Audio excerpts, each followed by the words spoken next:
자, 그런 가운데 몽골이 쳐들어옵니다. 몽골이 쳐들어오게 됩니다. 자, 몽골 초원에 있었던 이 몽골족은요, 칭기스칸이 부족을 통일한 다음에 점점 세력을 확장해 나가서 금나라를 무너뜨리고 송나라를 무너뜨리고 중국의 주인이 됩니다. 자, 그런 가운데 고려 세력을 점점 확대해서 고려랑 접촉을 하게 되고요. 그런 가운데 몽골이 고려에게 곡물, 야, 니네한테 우리한테 곡물 받죠? 라고 요구를 하는데 이게 시간이 지날수록 곡물에 대한 액수가 너무 커지는 거예요. 그래서 고려가 부담이 점점 커지는 그런 상황 속에서 이 고려를 왔다 가던 몽골의 사신이 압록강 부근에서 살해당한 일이 벌어져요. 이때 이제 왔던 사신이 이제 저고여라고 하는 사신인데요. 압록강 부근에서 살해를 당해요. 누가 죽였는지는 모르겠는데 일단은 고려를 다녀가던 저고요가 죽었기 때문에 몽골은 고려한테 그 책임을 뒤집어 씌웁니다. 물론 저고요가 죽지 않았어도 고려를 쳐들어올 거였지만 어쨌든 너무 좋은 구실이 생긴 거죠. 그렇기 때문에 몽골 사신이었던 저고요 살해 사건을 구실로 고려를 침략하게 됩니다. 당시의 최고 집권자는 바로 최씨 무신 정권의 두 번째 집권자였던 최우입니다. 최우는요, 수도를 강화도로 옮깁니다. 강화도로 수도를 천도해요. 왜? 그렇죠. 몽골은 세계 최고의 육군, 최고의 기마병을 거느리고 있는 그런 부대였지만 얘네들은 몽골 초원 육지에서는 엄청난 전투력을 발휘하지만 실제로 바다에서 싸운 해전에서는 별로 익숙치 않은 그런 상황이었으니까 강화도 이렇게 보면은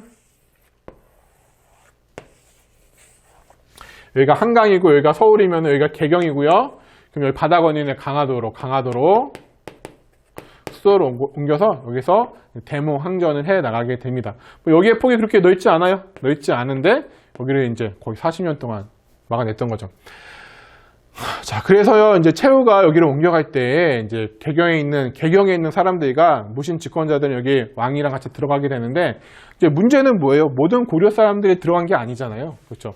지배층들과 일부 개경 사람들은 들어갔지만 대부분의 고려 사람들은 그대로 육지에 남아서 몽골족의 침략을 그대로 몸으로 받아내는 그런 상황입니다. 자, 그런 가운데요, 여러 가지 전투들이 있는데요. 물론 결론적으로는 고려가 패배하긴 했지만 끝까지 싸웠던 그런 민중들이 있었습니다. 고려를 지키기 위해서 싸웠다라기보다는 자신들의 가족을 지키기 위해서 싸우지 않았나 싶은데요. 가장 대표적인 게 바로 이 처인성 전투입니다. 처인성인데요. 이게 처인 부곡이에요. 부곡. 그렇죠? 앞에도 나왔던, 그렇죠. 차별받았던 지역. 처인 부곡에서 김윤후라고 승려예요. 스님이 김윤후라는 승려가 쏜 화살에 당시에 몽골의 최고 사령관이었던 살리타가 죽습니다. 이게 몽골이 엄청난 전투력을 발휘했기 때문에 전 세계 곳곳을 이렇게 침략해 가는데요. 당시에 아무리 이렇게 찾아봐도 당시 최고 몽골의 사령관이 이렇게 사살해 당하는 경우는 거의 극히 드문데 당시에 김윤우가 처인성에서 적장의 살리타를 사살해서 이 몽골군이 돌아가는 일이 있었습니다. 자, 근데 처인성이 얼마나인지 아세요? 엄청나게 큰 성일 것 같죠? 되게 작아요. 요거예요. 요게 처인성이에요. 지금 우리 학교 운동장만 해요. 선생님, 이거 드론으로 찍은 거 있는데 잠깐만 한번 볼까요?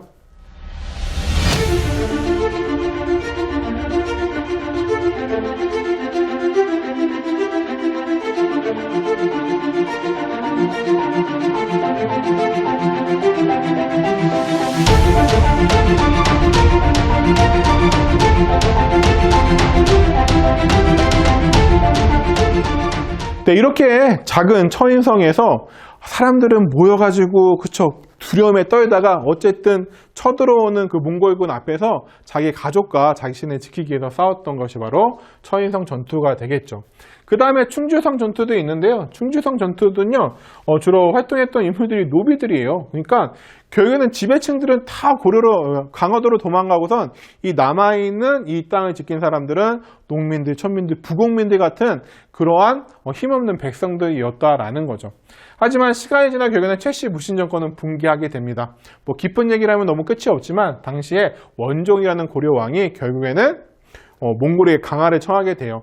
무신들은 좀 반대를 합니다. 왜냐하면 오랜 시간 동안에 원나라랑 싸웠고 원나라한테 항복을 하게 되면은 뭔가 자신들의 권력을 잃어버릴 수도 있으니까 반대를 하는데, 당시에 원종이 자기의 아들, 나중에 충렬왕이 되는 아들을 보내가지고 당시 원나라의 쿠빌라이, 아직 쿠빌라이라는 인물이 원나라 황제가 되기 전인데 쿠빌라이에게 항복을 하면서 최씨 무신 정권은 붕괴되고 다시 수도를 강화도에서 개경으로 돌아옵니다.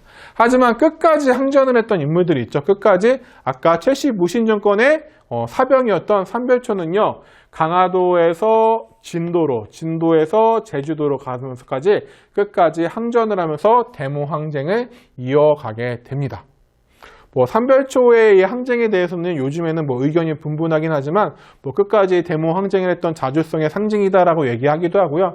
한편으로는 자신들의 기득권을 지키기 위해서 노력했던 그러한 안 좋은 모습들이었다라고 평가를 하는 등 요즘에는 약간 다양하게 평가가 내려지고 있는 그런 상황입니다. 어쨌든 삼별초도 기억을 해두시면 좋을 것 같습니다.